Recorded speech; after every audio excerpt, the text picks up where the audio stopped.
अस्सलाम वालेकुम। मेरा नाम सादिया मजीद, मैं यूनिवर्सिटी ऑफ साउथ एशिया में मीडिया स्टडीज़ की हेड।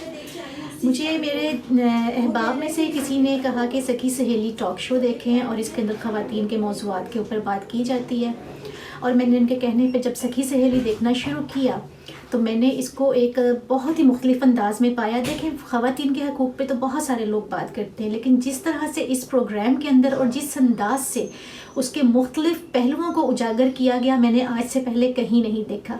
इस पे हर उस हसास मौजू पे बात होती है जिसको हमारी सोसाइटी में डिस्कस करने से, उसको फैलाने से गुरेज़ा रहते हैं लोग कि शायद ये जो है ना हमारे सकाफ़ती या हमारे माशरे के अंदर जो हमारी रवायती अंदाज़ की जो हमारी रवायात हैं उससे ये मैच नहीं करते मौज़ूआत। लेकिन अगर हम इन मौज़ूआत पे बात नहीं करेंगे और इसके अंदर मीडिया रोल प्ले नहीं करेगा तो लोगों के अंदर ये आगाही कैसे आएगी कि औरतों को के हवाले से किन मौज़ूआत पे बात करना ज़रूरी है। मैं आपको भी रेफ़र करूँगी, आप लोग सखी सहेली ज़रूर देखें, क्योंकि इसके अंदर मुख्तलिफ़ मौज़ूआत को और औरतों के हवाले से उनके हकूक़ पे और उनके रहन सहन, उनके जिस तरह वर्किंग वुमेन है उनकी भी बातों को बहुत इसमें उजागर किया गया। मैंने इस शो को बहुत अच्छा पाया और मैं इनके लिए ये नेक ख्वाहिशात की तमन्ना करती हूँ कि इनका ये शो बहुत अच्छा चले।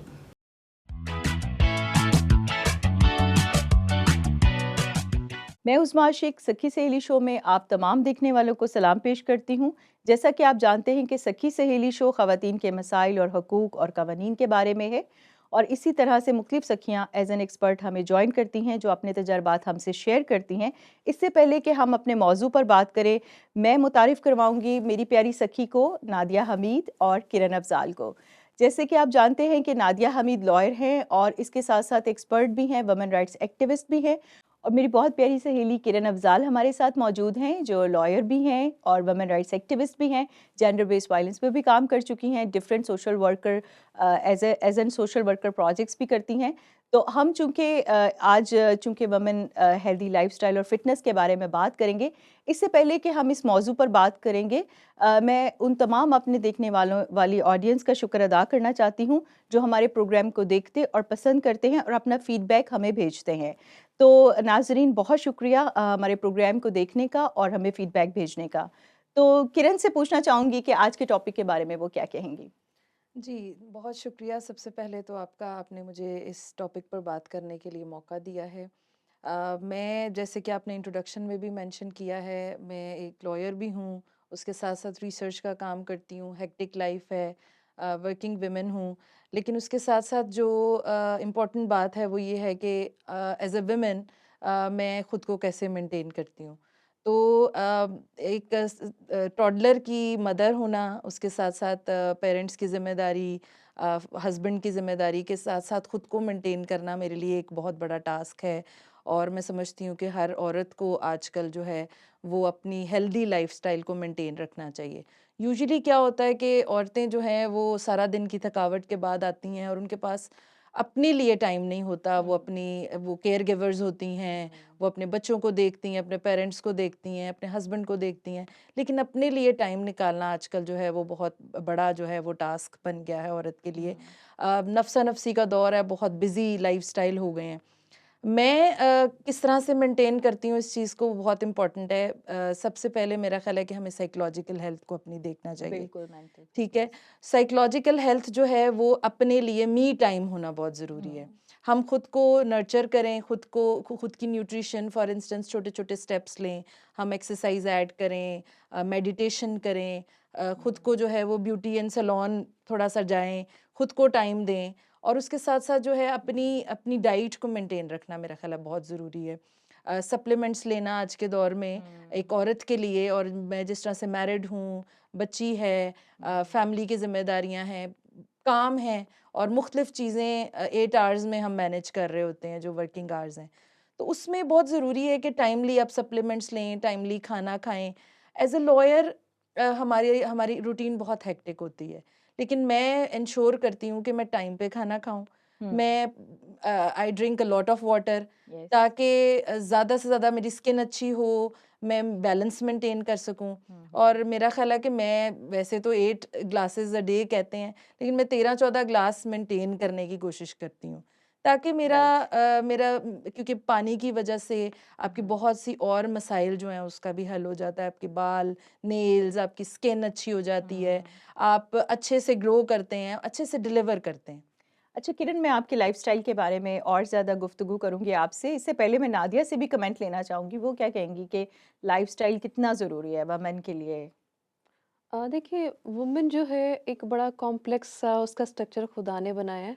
तो उस कॉम्प्लेक्सिटी को मेंटेन करने के लिए एक तो सबसे जो बेहतर है खाने-पीने के अलावा प्रॉपर जो है आपकी स्लीपिंग आवर्स डिफाइन होने चाहिए। हुँ, क्योंकि अगर आप खा भी रहे हैं, सारा कुछ मेंटेन कर रहे हैं और अगर आप सही यानी 5 से 6 घंटे सो नहीं रहे, तो वो सारा वेस्ट हो जाता है।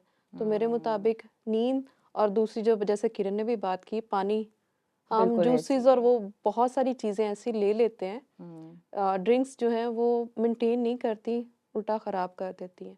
तो बिल्कुल। पानी बेस्ट चीज़ है जो कि आपकी पूरी बॉडी को क्लींस करती है हुँ, और डिटॉक्सिफ़ाई करती है, तो ये एक बेहतर है। और जहाँ पे वकालत की बात आ जाए, तो वकालत में हम लोगों के खाने-पीने की टाइमिंग तो नहीं है मेंटेन, बिल्कुल। क्योंकि सारा टाइम जो है हमने कभी एक कोर्ट से दूसरे कोर्ट में जाना है और हुँ, आपको पता है कि इन्वायरमेंट हम लोगों के पास वो एसी वाली नहीं है। हुँ, सख्त गर्मी के अंदर भी कोट पहन के फिरना पड़ता है और स्वेटिंग हो रही होती है, लेकिन आपको क्योंकि यूनिफॉर्म का हिस्सा है तो मेंटेन करना है, तो उस इस वजह बिल्कुल। से मोस्टली जो लोगों का जो है वो बीपी अपसेट हो जाता है या हाई हो हाँ। जाता है या लो हो जाता है, कि एक्सेसिव डिहाइड्रेशन हो जाती है। हुँ, तो ये पानी जो है उसका बहुत अच्छा कुदरत का एक ज़रिया है कि बॉडी को मेंटेन कर सके। हुँ, हुँ, और मेरे ख्याल में मैं खुद भी फ़ोकस करती हूँ पानी पे, कि हुँ, हुँ, पानी ज़्यादा हो। मैं सॉफ्ट ड्रिंक्स वगैरह अवॉइड करती हूँ, हुँ, हुँ, क्योंकि वो आपके जाके स्टमक को अपसेट करते हैं। तो एक बिल्कुल। जिस तरह हम मुल्क को चलाने के लिए कवानीन है, उसी तरह बॉडी को मेंटेन करने के लिए भी एक जैसे 70% बॉडी जो सिस्टम है। है वो डिपेंड करती है वाटर पे, तो लिक्विड को मेंटेन करना बहुत ज़रूरी है। अच्छा किरण, आप मुझे बताएँ कि दोनों चीज़ों को मैनेज करना, जैसे आपने कहा कि लड़कियाँ जो प्रोफ़ेशनल हैं, उनका खाने-पीने की रूटीन डिस्टर्ब होती है। आप क्या बताएँगी कि लाइफ़स्टाइल और फूड इनटेक और ये कैसे मैनेज करती हैं फिर? मैं देखिए सुबह 6 बजे मेरी उठने की रूटीन है, ठीक है? तो हुँ, मेरी सबसे पहले कोशिश होती है कि मैं थोड़ी-सी मेडिटेशन ज़रूर करूँ। अच्छा। बच्चों के, फैमिली के उठने से पहले जब मैंने ब्रेकफ़ास्ट बनाना है और वो सारी रूटीन, बच्ची का टिफ़िन, उसके स्कूल भेजने की तैयारी, खुद ऑफ़िस के लिए तैयार होना, तो मैं हुँ, कोशिश करती हूँ कि थोड़ी-सी मेडिटेशन ज़रूर करूँ। अच्छा। फिर उसके बाद मैं कोशिश थोड़ा-सा करती हूँ। बताएँगी हमें मेडिटेशन के जी, बारे में, बिल्कुल। क्या करती हैं? मैं जो हूँ ना वो ऑनलाइन मैंने, क्योंकि आप इसी तरह से इंटरनेट के ज़रिए बहुत सी चीज़ें सीखते हैं। तो अच्छा, मैंने एक एप्लीकेशन की हुई है, उसमें 2-3 पोस्चर्स हैं। तो मैं राइट। कोशिश करती हूँ ब्रीथ इन, ब्रीथ आउट, कुछ पोस्चर्स कर लूँ। हुँ, उससे मेरी लाइफ़स्टाइल में बेहतरी ये आई है कि मैं बहुत ज़्यादा कंसंट्रेशन और फ़ोकस मेरा बेहतर हो हुँ, गया है। बिल्कुल। और उसके साथ-साथ मेरा ख़्याल है कि सबसे पहली जो चीज़ है वो आप खुद को प्रायोरिटाइज़ करें। यूजुअली जब हम उठते हैं सुबह के टाइम तो हमारी कोशिश होती है भागम-भाग, बस हर चीज़ को कर लें, बिल्कुल। बच्चों को, हस्बैंड को भेज दिया, खुद भी भागम-भाग तैयार हो जाएँ, बट हुँ, हम अपने ऊपर फ़ोकस नहीं करते। बिल्कुल। उसके बाद जो लंच मेंटेन करने की बारी हुँ, है, बात आ रही है, 8-10 साल से पिछले मुझे हुँ। याद पड़ता है कि मैंने प्रोटीन डाइट में मैनेज की हुई है। अच्छा, आई अच्छा। डोंट टेक ब्रेड्स और इस तरह की चीज़ें। कोशिश करती हूँ कि बॉइल्ड एग्स हों, फ्रूट हो एक, हाँ, मिल्क ज़रूर पोर्शंस हो। में, और ठीक। अर्ली मॉर्निंग बिफोर ब्रेकफास्ट में कोशिश करती हूँ कि 1-2 ग्लास जो वार्म वाटर है, वो ज़रूर हाँ। लूँ। नादिया एंड किरण, इंटरेस्टिंग गुफ्तगू है, जारी रहेगी, लेकिन हम जानना चाहते हैं अवाम इस बारे में क्या कहती है। तो नाजरीन, आइए लेते हैं अवाम की राय कि हेल्दी लाइफस्टाइल और फिटनेस वुमेन के लिए कितना ज़रूरी है। आई थिंक आजकल बहुत ज़रूरी है, क्योंकि आजकल क्योंकि वो खुद बाहर जा रही हैं, वो बिल्कुल ऐसा नहीं है कि घर में बैठी रह रही हैं, सो बाहर जाना it's a lot of physical effort as well as mental. तो मेंटल एफर्ट के लिए भी आपको फिजिकल स्ट्रॉन्ग होना लाजमी है। So which is why I do think कि बहुत ज़्यादा ज़रूरी है। एंड इस पर बहुत ज़्यादा आजकल जो योगा क्लासेस हो रही हैं, जिम जो मेम्बरशिप्स मिल रही हैं बहुत ज़्यादा, that is basically for the girls, वो उसको ही टारगेट कर रही हैं। सो आई फील लाइक ये सोसाइटी के बिहाफ पे भी और एज एन इंडिविजुअल वुमेन भी वो बहुत अच्छा जा रहा है इस माशरे में। I do feel a lot of betterment in Pakistan. या मेरे ख्याल से ख़वातीन के लिए ज़्यादा ज़रूरी है फ़िटनेस, क्योंकि घर भी उन्होंने पूरा चलाना होता है, उसके हिसाब से उनकी फ़िटनेस ज़्यादा अच्छी होनी चाहिए। फ़िटनेस और हेल्दी लाइफ़स्टाइल ख़वातीन के लिए उतनी ही ज़रूरी है जितनी जिस्म के लिए पानी ज़रूरी है। आई फ़ील कि अगर आप फ़िट नहीं हैं, आप हेल्दी नहीं हैं, तो आप ज़िंदगी के किसी भी जगह पे हों, चाहे वो आप हाउसवाइफ हों, चाहे आप वर्किंग वूमेन हों, इट्स नॉट पॉसिबल कि आप अपना काम ठीक से कर सकती हैं। You won't be healthy physically, you won't be healthy mentally, तो आप अपनी लाइफ की हर चीज़ जो है वो रुक जाती है। So it is the most important thing in the life. औरत को हेल्दी रहना चाहिए, औरत को अच्छा खाना चाहिए, अच्छी डाइट लेनी चाहिए और मतलब अच्छे माशरे के लिए, अच्छे अपने बच्चों को। तो नादिया और किरण, हमने सुनी है अवाम की राय, तो आप इस बारे में क्या कहते हैं? अवाम की राय के साथ ही इत्तेफाक करते हैं कि औरत को जो है अब हेल्दी लाइफस्टाइल जो है वो अपनाना क्यों ज़रूरी है, क्योंकि अगर वो बैलेंस नहीं करेगी, वो ख़ुद को मेंटेन नहीं रखेगी, तो वो अपने बच्चों को, अपनी फैमिली को जो है वो भी उस तरह से अच्छी तरह से उनकी देखभाल नहीं कर सकती। बिल्कुल ऐसे ही है। नादिया, आप इस बारे में क्या कहेंगी? देखिए, औरत जो है वो घर को मैनेज कर रही होती है। अगर आप देख लें घर के अंदर भी माँ बीमार हो जाती है तो घर का सारा निज़ाम दरम-बरम सिस्टम हो खराब जाता हो है। जाता है। तो इसलिए औरत जो है वहाँ पे प्राइम सोर्स है, सबको सारी चीज़ें प्रोवाइड कर रही है। तो उस प्राइम सोर्स का जो है हेल्दी होना बहुत ज़्यादा ज़रूरी है ताकि सारी मशीनरी काम कर सके। बिल्कुल, ऐसे मैंने हुँ। बहुत केसेस में सुना है कि जैसे औरतें कहती हैं कि हम घर में इतना काम कर लेते हैं तो हमें वॉक करने की क्या ज़रूरत है? हुँ। ये कभी ऐसी बातें सुनी है आपने? जी, बिल्कुल, बिल्कुल ऐसे ही। बिल्कुल ऐसे तो ही आप है। इस बारे में क्या कहेंगी? देखें, मैंने तो इसके अलावा बहुत सी ऐसी चीज़ें, हस्बैंड्स कंप्लेन करते हैं क्योंकि हम लीगल फ्रेटर्निटी में भी, वैसे भी सोशली लोगों के साथ बात करते हैं, तो मर्दों को अक्सर मैंने कंप्लेन करते हैं जो फ्रेंड सर्कल में कि आप तो इतनी फिट हैं लेकिन हमारी वाइफ जो है वो सारा दिन बच्चों में रहती है, वो खुद को प्रायोरिटाइज नहीं, हम जब घर जाते हैं तब भी उसी सूरत हाल में उसको देखते हैं, अच्छा। सुबह जब हम आते हैं तो तब भी। तो मेरा ख्याल है औरत को ना ये समझने की ज़रूरत है कि वो किसी के लिए नहीं तैयार हो, वो पहले सबसे पहले अपने लिए सेल्फ लव, खुद सेल्फ को केयर। सेल्फ केयर और सेल्फ लव को हुँ, प्रायोरिटाइज करें। हुँ। क्योंकि अगर आप खुद से मोहब्बत करते हैं, खुद को नर्चर करें, खुद की अच्छी जो है वो देखभाल करें, तभी आप किसी और को जो है वो देख सकते हैं। कुछ ऐसे पैटर्न्स भी हैं ना, जैसे बहुत देर तक लोग खाना नहीं खाते, रात को कुकिंग लेट हो रही होती है, देर से खाते फिर सो जाते हैं, तो इस तरह से क्या इफ़ेक्ट होता है सेहत पे? इस पे इफ़ेक्ट जो है सबसे पहले तो आपका स्टमक जो है उसको टोटल डाइजेस्ट करने के लिए टाइम पीरियड रिक्वायर होता है। वो 3 से 4 घंटे रिक्वायर है जो कि मेडिकली प्रूव्ड है। तो अगर वो नहीं मिलेगा तो जो सिस्टम है वो अपसेट हो जाएगा। आपने देखा कि पाकिस्तान के अंदर मैक्सिमम लोग जो है स्टमक के प्रॉब्लम रखते हैं। स्टमक की वजह से मल्टीपल जो डिजीज़ेज़ हैं वो आगे बढ़ती हैं। तो स्टमक सबसे मेन सोर्स है, वो सारी पावर जनरेशन का काम कर रहा है। तो अगर नहीं होगा तो आपकी पूरी बॉडी का सिस्टम जो है वो ख़राब होगा। आपको ऐसे केसेस सुनने में मिलते हैं कि वुमेन हेल्थ की वजह से डिवोर्स हो रहे हैं, बीमार रहती है, ऐसे केसेस कभी आपको रिसीव होते हैं? जी, बिल्कुल। देखें, हर बीमारी का सोर्स जो है ना, मुझे लगता है वो हमारी साइकोलॉजिकल हेल्थ से रिलेटेड है। हुँ, स्टमक इश्यूज हो रहे हैं तब भी हमारी जो है वो साइकोलॉजिस्ट जो हैं वो कहती हैं रीज़न कि है। अगर आप मेंटल स्ट्रेस में हैं, स्टमक डिस्टर्ब है, आपके मस्कुलर पेन्स हैं, वो आपके जो है वो ब्रेन से रिलेटेड है। हर चीज़ जो है ना, इंटरलिंक्ड है। वो मुझे लगता है कि साइकोलॉजिकल हेल्थ से ज़रूर रिलेटेड है। अगर आप घर में खुश नहीं हैं, आप अपने आप को प्रायोरिटाइज नहीं कर रही, अगर आपको लगता है कि कोई मुझे प्यार नहीं करता, कोई मेरी जो है वो देखभाल नहीं करता, तो उस सारी चीज़, ये बेसिकली एक कोर रीज़न है।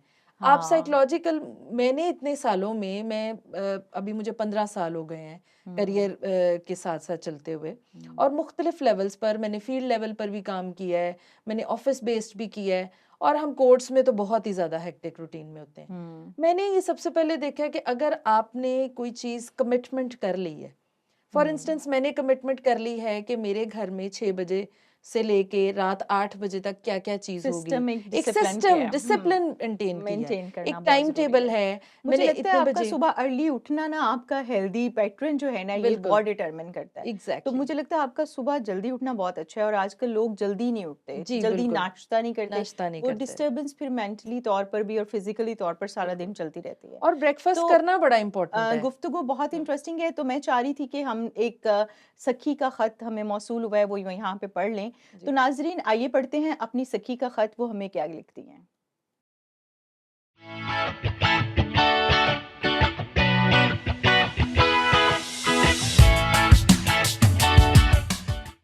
नाज़रीन, हमारी ये सखी हमें लिखती हैं, आप सबको सलाम। मैंने आपका शो देखा और मेरे ज़हन में भी ये बात आई कि मैं अपनी कहानी आपको बताऊं। मेरा नाम यास्मीन है। मैं हैदराबाद की रहने वाली हूँ। मैं एक मॉल में सेल्स का काम करती हूँ ताकि ख़ानदान को सपोर्ट कर सकूँ। मेरे बाबा कहते हैं कि मैं बहुत खूबसूरत ही नहीं बल्कि खूबसीरत भी हूँ, लेकिन ये अल्फाज मुझे सिर्फ मेरे घर वालों से ही सुनने को मिलते हैं। मेरे ख़ानदान के बाकी लोग और मोहल्ले वाले कहते हैं कि अनवर की बेटी तो मॉल में काम करती है, अतरंगी लिबास पहनती है और सिर्फ बनती संवरती रहती है, रात को भी घर देर से आती है। ज़रूर इसके ताल्लुकात दुरुस्त नहीं, इसीलिए तो खुद को इतना फिट रखा हुआ है। कुछ लोग तो यहाँ तक कहते हैं कि हराम की कमाई है, घर बार दोनों को चमकाया हुआ है। मेरा सवाल ये है कि जहाँ मैं काम करती हूँ, मेरा लिबास और श्रृंगार वहाँ की ज़रूरत है और इसलिए ये मेरी मजबूरी है। क्या मॉल में काम करना जुर्म है? क्या अपने आप को फिट रखना गलत बात है? आप ही बताएं कि मैं क्या करूं। आपकी सखी सहेली। नाज़रीन, इससे पहले कि हम इस खत पे बात करें, आइए लेते हैं एक छोटी सी ब्रेक।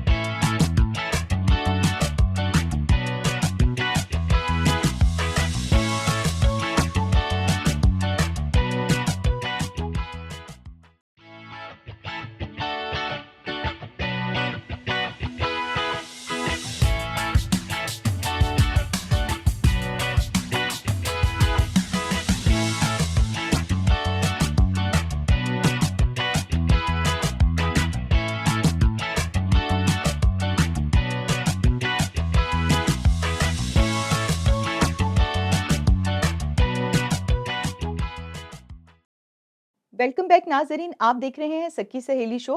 ब्रेक पे जाने से पहले हमने एक सखी का खत पढ़ा था, तो पूछते हैं नादिया से वो क्या कहती हैं। जैसा कि उस खत में भी हमारी एक सहेली ने बोला कि वो उनकी जॉब रिक्वायरमेंट है कि इस तरह की स्पेसिफिक ड्रेसिंग करें।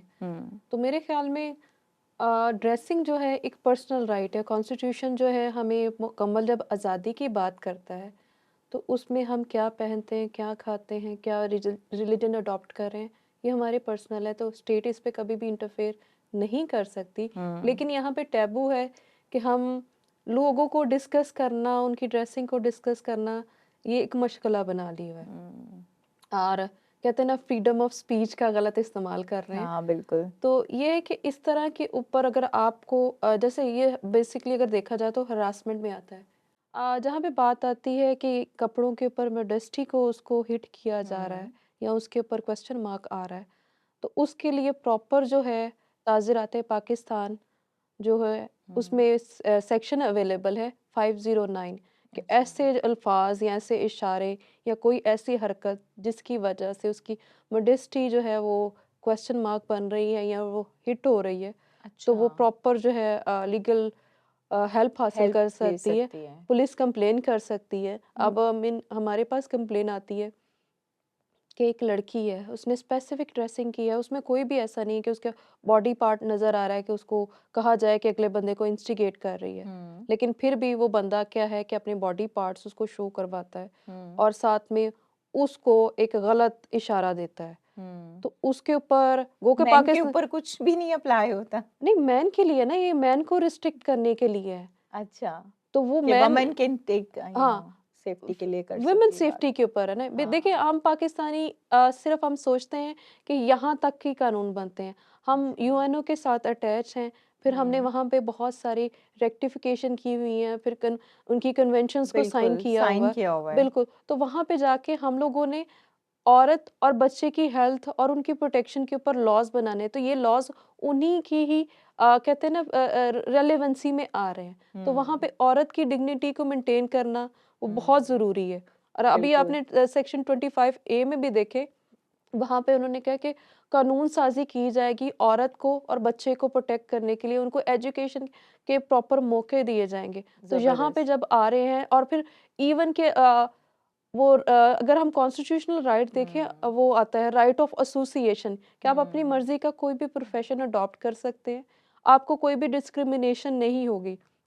तो अगर उसकी रिक्वायरमेंट है जॉब की, तो आपको कोई लोग तंग कर रहे हैं, तो आप देखें कि उसके ऊपर कंप्लेन करें, क्योंकि यही वो तंग करना जो हरासमेंट है छोटी-छोटी इग्नोर बातों करके पे लड़कियां जो हैं वो फिर बिल्कुल इकोनॉमिक एफर्ट छोड़ सकती हैं, नहीं, नहीं, एजुकेशन छोड़ देती इकोनॉमिक हैं। एफर्ट्स के बाद एक हम अगली स्टेज पे चले जाएँ, रेप का बाइस बनती हैं, बिल्कुल ऐसा तो है। हमें वो प्रिवेंट करना है। आई थिंक ये भी एक लिबरलाइजेशन है कि ड्रेस था ऐसा तो इस वजह से ऐसा हो गया। ये तो एक अनदर डोमेन है और डिस्कशन है। मैं किरण से कहूँगी कि किरण इस बारे में अपनी सखी को क्या कहना चाहेंगी? जी, मैं उसको यही राय देना चाहूँगी कि वो एक कॉन्फिडेंट खातून है, एक बच्ची है, ठीक है? और जिस तरह से नादिया ने कहा कि पैदा होते ही लड़की के साथ मुख्तलिफ़ किस्म के जो सोशल टैबूज़ हैं, वो अटैच हो जाते हैं।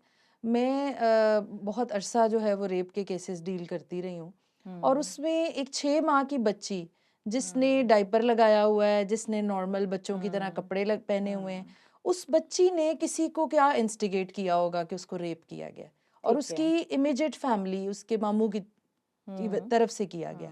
फिर देखा जाए पास्ट में बहुत से एग्जाम्पल्स मौजूद हैं। कब्र में जो लाश है एक औरत की, उसने किसी को अपने कपड़े, अपने अपीयरेंस से क्या इंस्टिगेट किया होगा एग्जैक्टली। कि अगर उसको कब्र से निकाल कर उसके साथ जो है वो फिजिकल अब्यूज किया गया। सो फिजिकली आप देखें कि जो अपीयरेंस है उस पे हैरेसमेंट और बुलिंग जो है it's on the top of it. बिल्कुल। और बुलिंग जो है वो सिर्फ अब लड़कियों की नहीं हो रही, वो ट्रांसजेंडर्स की हो रही हैं जो कि थर्ड जेंडर हमारे पास मौजूद है।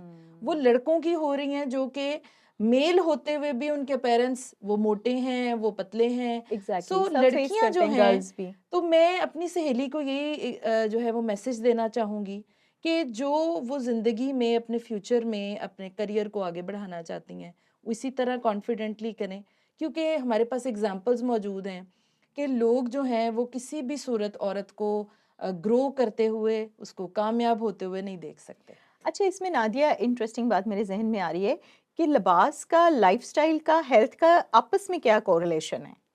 देखिए हम जब बात करते हैं ना प्रॉपर इंसान की, तो प्रॉपर इंसान जो है अगर एक भी उसमें कमी होगी, नुक्स होगा, तो वो तो प्रॉपर नहीं कहलाएगा। एक इंसान जो है उसकी जब बॉडी हेल्दी होगी, वो उसका फेस भी उसको रिफ्लेक्ट करेगा, उसकी थिंकिंग भी रिफ्लेक्ट करेगी, और अपीयरेंस तो उसके साथ कोऑर्डिनेट हो गया। अब ये नहीं है हम कहते हैं कि जहाँ पे भी आप जाओ वहाँ के कल्चर को अडॉप्ट करते जाए। हम अगर फॉरेनर्स की बात करें, वो आते हैं पाकिस्तान में, पाकिस्तानी कल्चर के मुताबिक ड्रेसअप होते हैं। वो उनका कल्चर है कि अगर वो शॉर्ट्स भी पहन रहे हैं या वो फ्रॉक्स पहन रहे एक्सेप्ट करना हैं, चाहिए वो एक्सेप्ट करना चाहिए, और हमें रिस्पेक्ट करनी चाहिए कि दूसरों हम के कल्चर की भी। दूसरों के कल्चर की भी और साथ में अपीयरेंस की भी। अब यहाँ पे आता है, अगर किसी ने ग्रीन कलर के कपड़े पहन लिए, तो हमारे यहाँ उसको बोला जाता है कि ये मलंग है, क्योंकि हम लोगों ने स्पेसिफाई कर दिया, कलर्स को स्पेसिफाई कर दिए। ऐसा ही है। तो बिल्कुल। नेचर तो सारे कलरों के साथ चलती है, हाँ। बॉडी को भी हर कलर जो है वो सूट करता है, आपकी शख्सियत को निखारते हैं। ऐसे तो ही है। ये ड्रेसिंग जो है सिर्फ आपको वो लेबलिंग है, बाकी जो है बॉडी, हेल्दी बॉडी और वो सारा चल रहा था। अगर मैं सारी अपनी बात करती हूँ, हम वकालत के पेशे में कहते हैं कि फीस लेके लोगों की टेंशन्स जो हैं वो अपनी बनाते हैं। तो इनके अंदर अगर हम मेंटली तौर पे स्ट्रांग नहीं होंगे, मोस्टली फीमेल जो है वो इसी वजह से छोड़ जाती हैं कि स्ट्रेस बेयर नहीं कर सकती। जैसे कि अभी वो हमारी एक सखी ने खत लिख के बताया कि इस तरह डिस्क्रिमिनेशन का और फिजिकल फेस अपीयरेंस करना का पड़ता है। हाँ, करना बिल्कुल। पड़ता है, तो वकालत में भी ये करना पड़ता है। लेकिन ये कि अगर आप स्ट्रांग विल हैं, आपने बना लिया एम कि या आपने अचीव करना है, तो बाकी जो है रास्ते में चलते हुए बहुत सी चीज़ें बहुत इग्नोर करनी पड़ती हैं। इग्नोर करनी पड़ती है, क्योंकि आपकी वो पेशेंस वाली, क्योंकि बाइबल भी फोकस करती है पेशेंस पे, तो हमें पेशेंस के साथ, टॉलरेंस के साथ चलना है आगे, तो आप अपने जो हैं वो चीज़ें अचीव कर सकते हैं, क्योंकि ये आपके रास्ते की रुकावटें हैं। ये छोटी छोटी रुकावटों को अगर फोकस करेंगे तो आप आगे नहीं बढ़ सकते, और लड़कियां इसी वजह से पीछे रह जाती हैं। गो के पाकिस्तान में पॉपुलेशन जो है 56% फीमेल पे है, लेकिन क्यों बिल्कुल। आगे नहीं आ पाती? क्योंकि हम ये छोटी छोटी रुकावटों को प्रॉब्लम से उन्हें ब्लॉक फोकस कर करते देते हैं। हाँ हैं। जी। ठीक है। किरण मैं चाहूँगी कि मुझे एक बात आपकी बड़ी अच्छी लगी है कि आप सुबह-सुबह उठती हैं, घर के सारे काम निपटाती हैं, टाइम से सोती हैं। आपने एक लिमिट मेंटेन की है कि हमारा वर्किंग टाइम इतने से इतना है, रात को सोना बहुत ज़रूरी है जी, टाइम से। बिल्कुल। हमारी ऑडियंस को क्या कहना चाहेंगी, ख़ास तौर पे मदर्स को? जी, बिल्कुल उस्मा, मैं सबसे पहले तो हमारी जो सखी हैं जिन्होंने हमें ख़त लिखा है, मैं उसके लिए एक मैसेज देना चाहूँगी कि आप खूबसूरत भी हैं, आप खूबसीरत भी हैं। हर औरत जो है वो खूबसूरत है, वो कॉन्फिडेंट है और आप बिल्कुल भी इस बात पे घबराएँ नहीं कि लोग आपके बारे में क्या कहते हैं। आप अपनी फैमिली को सपोर्ट कर रही हैं, आप अपनी फैमिली को की केयर गिवर हैं और आप उनके लिए प्राइमरी सोर्स ऑफ एनर्जी हैं, इकोनॉमिक डिपेंडेंसी है। तो आप बिल्कुल भी लेट डाउन ना फ़ील करें और अपनी फैमिली को इसी तरह सपोर्ट करती रहें। जो आपकी जॉब रिक्वायरमेंट है उस पे आप कायम रहें और लोगों को ये साबित करें कि औरत जो है वो मज़बूत है। और इसके साथ-साथ मैं अपने देखने वाले नाज़रीन को भी ये कहना चाहूँगी, मोटिव अपने गोल सेट करें और कोशिश करें कि जो आप कमिट करती हैं, you don't have to run for your life. आप अपनी ज़िंदगी को सबसे पहले प्रायोरिटाइज़ करें, अपनी साइकोलॉजिकल हेल्थ को प्रायोरिटाइज़ करें और उसके बाद देखिएगा कि आपके सारे दिन के काम जो हैं वो भी अच्छे से होंगे और आप खुश रहेंगी और ज़िंदगी से मुतमईन रहें। किरण बहुत अच्छा लगा, बहुत अच्छी टिप्स आपने दी और नादिया बड़ी अच्छी गुफ्तगू थी। मेरा दिल चाह रहा था मज़ीद हम इस पे बात करें, लेकिन चूँकि हमारे प्रोग्राम का वक्त ख़त्म हो गया, इसलिए नाज़रीन मैं इजाज़त चाहूँगी। तब तक के लिए खुदा हाफ़िज़।